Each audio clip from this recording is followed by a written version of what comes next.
So why is chipping not as easy as throwing? For example, if I asked you to throw this ball through each of these hoops,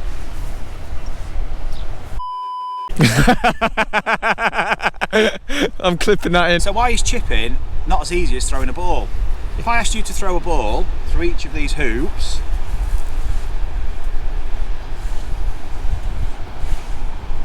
I guess you wouldn't have a problem. But put this in your hand and things change a little bit. But it doesn't have to. It can be just as easy as throwing the ball, even though you've got this in your hand and you've got a goal shot to play. You might find that when you're around the green, you tend to stick to one club and one shot, and that's a bit self-limiting. Unless the flag's in the right place, you might be in a position that's really not allowing you to get close to the flag, and it's really going to cost you shots. Whereas if we can control trajectory, as easy as throwing the ball, no matter where the flag is on the green, you're not going to be filled with fear trying to get close to that flag and playing away from the flag or playing over the flag. Or the typical shot is when the flag's short and you're used to like punching it in or chipping it low because you may be afraid of getting the strike or something like that, and you've got the ball back in the stance, you're hitting down, the ball comes out low. If you need a bit of elevation, we're stuck. We can't get close to the flag, so now we're playing over the flag, or we're playing into a position where it's probably going to cost us shots. So we know how easy we can throw a ball. All we've got to do is do it with the club. So what we're going to do is we're going to imagine we're throwing the ball. I practice even with a ball first, but once you've thrown a few, start to feel the action and now start to visualise where you want to go. So in this instance, I'm going to pick the lower hoop and I'm going to make a few actions. I'm standing side on, making a throwing action, and just notice where you finish. Imagine the hand is the club face, and then put the club in the hand, mirroring the club face. Then we're going to take a swing back and through to that same place. We can also get used to contact with the ground. Feeling that contact, that interaction with the sole and the ground, that thud, that slide, all the way through to this finish that you're starting to recognise and memorise. And then hold the club there, put the left hand on, and now make a swing back and through. Just hold the position just for a couple of seconds, just to get a feel of where the weight is, the form of the body, and the club. And then take a ball, and then just play the action to the finish. And therefore there we're getting a good feel for the movement. We're starting to get a feel for the body as a system with the club, just like you do if you were throwing the ball. You'd be throwing the ball without thinking. We're just raising a bit more awareness, attuning you to actually what you are doing. This is important. So if we want to go a bit higher, so imagine throwing a ball a bit higher. Notice now the finish position looks a bit different. Chest a bit more up, hands pointing more up.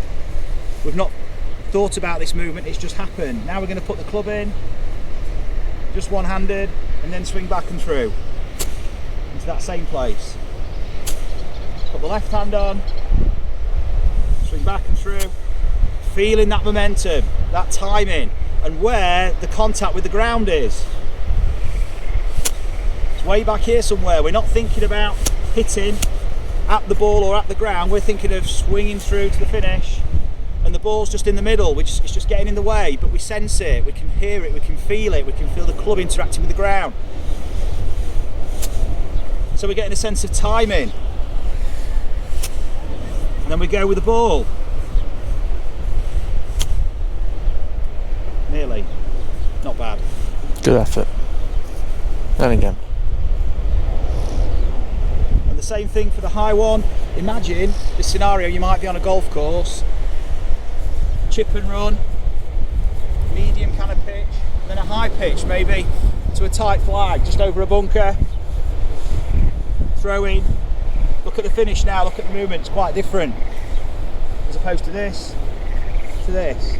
Put the club in, remember to mirror the hand with the club face.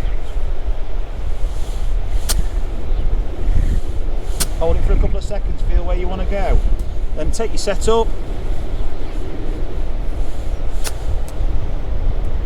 And just let the whole thing flow to the finish. So we've got 3 different trajectories. I've used the same club, I've used a 60 degree. So what I'm doing here is I'm learning to adapt the loft, the bounce. I'm leaning the shaft. I'm moving my weight in a different way. I'm adapting my form of movement. And this all becomes recognisable. So you become really attuned to what you're doing, and then you can start to elaborate. Okay, we've not got a green here, but you can start to play to different flags. What you can do then is you can start to take a more appropriate club. So I've got my 52 gap. That might be a bit more suitable to the low shot. So now we can do the same thing, refamiliarise ourselves.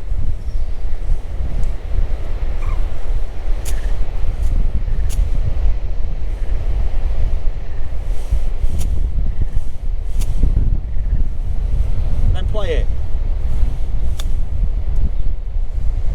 So we're starting to now use a more appropriate club, but you've got the finesse and the adaptability to use any club in case you need more control with spin, trajectory, release.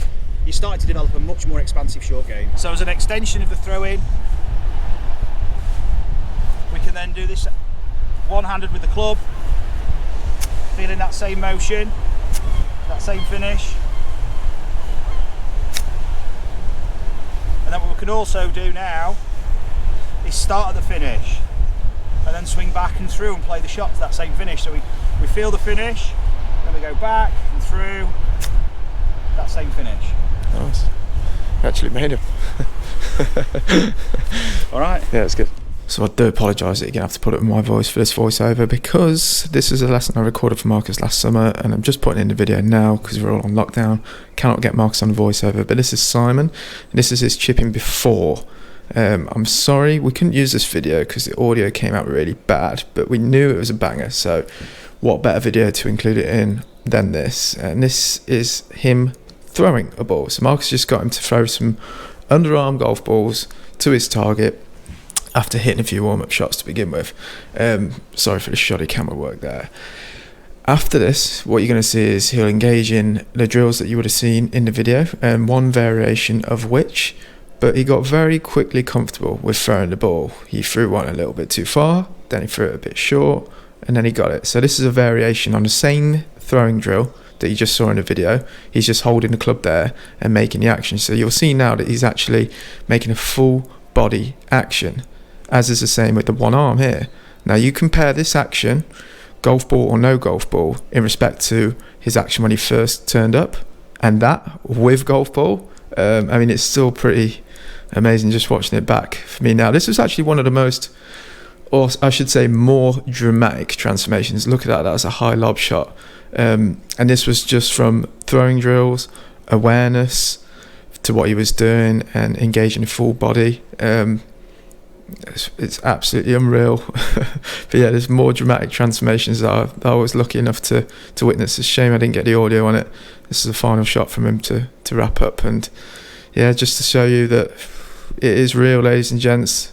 It is real. I mean, if we just go to the start now and see a before and another before, and we'll skip to the after, and these are all the drills that you've just seen in the video. You have to bear in mind that there's a lot more context surrounding it in the lesson, and it was a lot longer, but ultimately those were the foundations for getting them from that to this. So I hope you guys enjoy the drills. Subscribe to Marcus's channel if you haven't already, and take care.